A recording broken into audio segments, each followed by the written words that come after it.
Hey, what's going on everyone? How's it going? It's No here, and welcome back to another Sneak 2 video. In today's video, I want to talk about my go-to competitive loadout. This is the loadout that I use most of the time to reach Fable and get my Luna's Howl. I recently made a video about the best weapons that can help you reach Fable and get the Luna's Howl.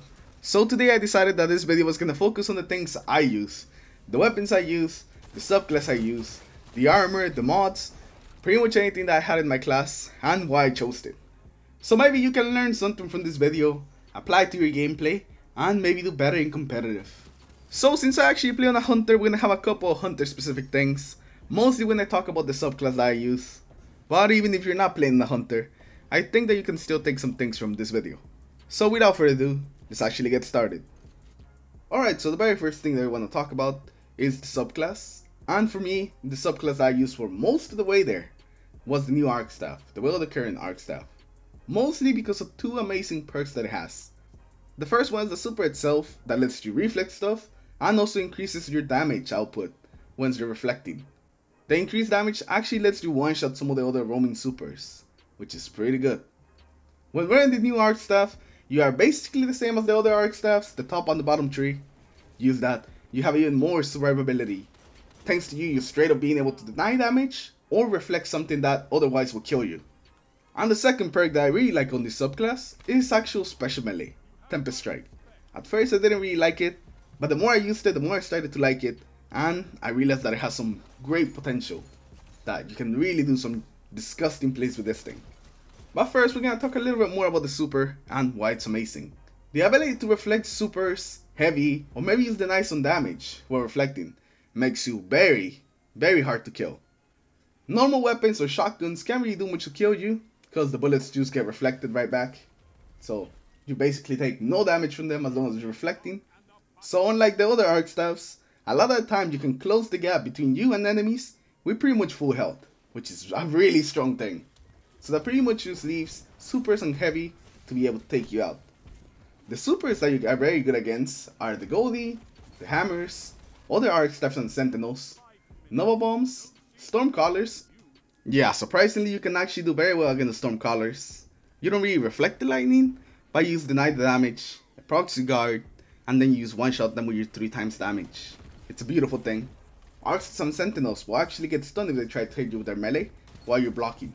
They will get stunned, they won't be able to attack, and this also procs your guard, giving you 3 times damage, so you're able to like one shot them while they're stunned. And this is something that I actually found out, because someone actually did this to me. I popped my arc staff, they were blocking, so I thought, hey, this surely will go through. Hit it, got stunned, and then got one shot. One thing to keep in mind when going up against hammers, the one thing you want to do is just get all up in their face about it. You want to get as close as you can to the hammers. Some of them, not all of them, but the good ones will try to throw some hammers on the ground to make the explosion get you. That's why you want to be all up close and personal with them. If you're right in front of them, they cannot do that. Their hammers will just immediately get reflected once the hammer actually leaves their hand. To block Nova bombs, Blade Barrage, and to an extent rockets, it's a little bit more difficult. They will actually be used most of the time defensively to try to shut you down. So this means that when you're running at an enemy, and you know they have a Blade Barrage or a Nova bomb, you are going to have to be ready to reflect at any second. As soon as you hear the sound of the super being popped, you reflect. If they were not close to you and use reflect for no reason, you lost a little bit of super, but that's fine. But if they were going for you, you'll be able to stay alive and possibly kill them. Reflecting in this game is one of the most satisfying things that you can do in the entire game. And once you do it once, you will keep wanting to get better at it, and you just keep reflecting some more supers, rockets, grenade launchers, sleepers. The sleepers are the best. Everything you just want to reflect. To reflect rockets is a little bit more difficult, since you don't really know when they're going to fire till they actually do. So what you want to do is block when you're going around the corner. Since people that have rockets usually hang out by the corners, just camp in a corner, ready to fire as soon as somebody turns the corner. You start blocking as you turn the corner. If they don't have a rocket, well, you use blocking, so you don't even take any damage either way, and then you can just kill them. But if they do have a rocket, You can try to close the distance while jumping and reflecting. In case they decide that they want to fire their rocket, you're going to be able to reflect it. Jumping towards the enemy is something you should also do against the Blade Barrage, since a lot of time they will try to jump over you and get some knives to land behind you to kill you with the explosion. But if you jump towards the Blade Barrage, this will negate that. Since you're going to get closer to them, a lot of the knives are just going to get reflected right back. And even if knives do land on the ground, well, you're no longer there, so they don't really affect you anymore. Supers that you definitely don't want to go up against are the Panic Slam, the Fist of Havoc, both of them. They will both just destroy you because it goes straight through the guard. Also Thunder Crash and Nova Warps. Nova Warps right now have a lot of armor. It takes 3 hits from an Arc Staff to kill the Nova Warp, and all they need is just to do 2 explosions. One fully charged explosion actually almost one-shots you as an Arc Staff. So you definitely gotta be very careful if you try to go against a Nova Warp. They have a lot of mobility, they're tanky, they do a lot of damage. It's everything you do not want to go up against. At least when they are full health, if you can actually do some damage beforehand to the Nova Warp, you can actually take on him and probably kill him. But that's the thing, you gotta do some damage before you actually go in with your super. In a 1v1, both of you full health, the Nova Warp most of the time will win, so you're definitely gonna have to be careful when going up against Nova Warps. They're not impossible to beat, they're just a little bit harder. Alright, so now let's talk about the Tempest Strike, because I think I spent a little bit too much time on super. But this can be very effective as an offensive and defensive ability. You can use it to one-shot combo enemies with a grenade and melee, or by doing a shotgun slide into melee on the same slide. This thing does a lot of damage, and it should definitely not be underestimated. If you think an enemy is about to rush you, just try to time this melee to hit them as they enter a room and watch them just disappear. It's a beautiful thing when they think that they're gonna have the advantage just because they have more health, and then they get hit by 130 damage from the melee, and then they just die. Because of this, melee is very high damage, it can be a lifesaver, just turning fights in your favor, and it can also go through multiple people. So there's that. If there's a hallway, and there's multiple people in the hallway, it would actually go through all of them, and do damage to all of them. So a lot of the time I use this melee as opening damage to start a fight, and then just finish them off with my weapon. At the beginning it's gonna be a little bit tricky getting used to it, but once you do, you're gonna be able to take full advantage of this thing and just destroy people with it. Also remember that this melee has some very generous tracking, so a lot of the time you can just turn the corner, slide a little bit, throw your melee in there, and it will hit somebody as long as they're in the range of the melee, thanks to their auto tracking on it. So always be on the lookout for opportunities in actually using the melee if you see somebody close to you in your main map. Now for my weapons, I was wearing the Ace of Spades, the curated Mindbender's Ambition, and the Edge Transit with proximity grenades. The Ace is very good at long range, and Memento Mori can make the weapon very forgiving by allowing you to one-shot 2 body shot people at some pretty long ranges. The curated Mindbenders is a very consistent shotty, being able to one-shot to 9 meters pretty consistently, thanks to having rifle barrel and opening shot, and it also has great follow-up kill potential thanks to Rampage.